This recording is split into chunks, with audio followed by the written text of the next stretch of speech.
కేంద్ర బడ్జెట్పై తీవ్ర అసంతృప్తి వ్యక్తం చేశారు మాజీ ఎంపీ వినోద్ కుమార్. బడ్జెట్ కేవలం టూత్ పాలిష్లా ఉంది తప్ప ఏమీ లేదని దుయ్యబట్టారు. దేశంలోని పేద వర్గాలు, నిరుద్యోగులు, యువతకు నమ్మకం కలిగించడంలో మోదీ ప్రభుత్వం విఫలమైందని మండిపడ్డారు. బడ్జెట్లో నిర్మలా సీతారామన్ ఒక్కసారి కూడా తెలంగాణ పేరు తీసుకోలేదని ఫైర్ అయ్యారు మాజీ ఎంపీ వినోద్ కుమార్.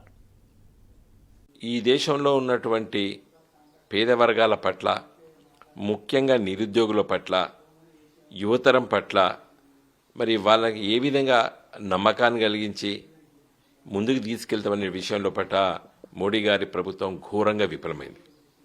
బడ్జెట్ కేవలము ఒక టూత్ పాలిష్ లాగా ఉంది తప్పితే ఏమీ లేదు దాంట్లో.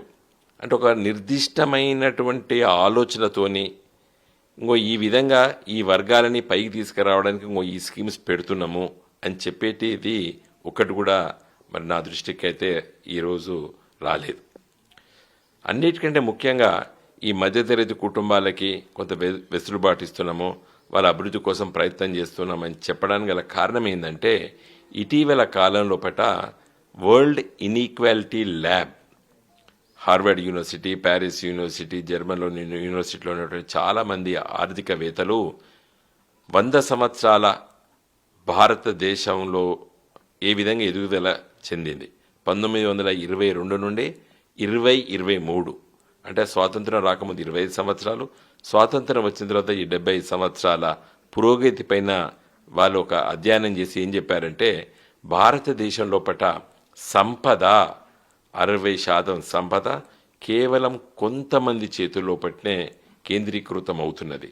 దాదాపు 40% సంపద ఒక 1% లోపట్నే ఉందని చెప్తారు.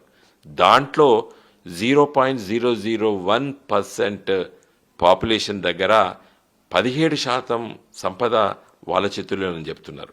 అంటే వ్యత్యాసం స్వాతంత్రం రాకముందు ధనికులు పేదల ఉన్న వ్యత్యాసము విపరీతంగా పెరిగిపోయింది స్వాతంత్రం వచ్చిన తర్వాత 70 సంవత్సరాల తర్వాత.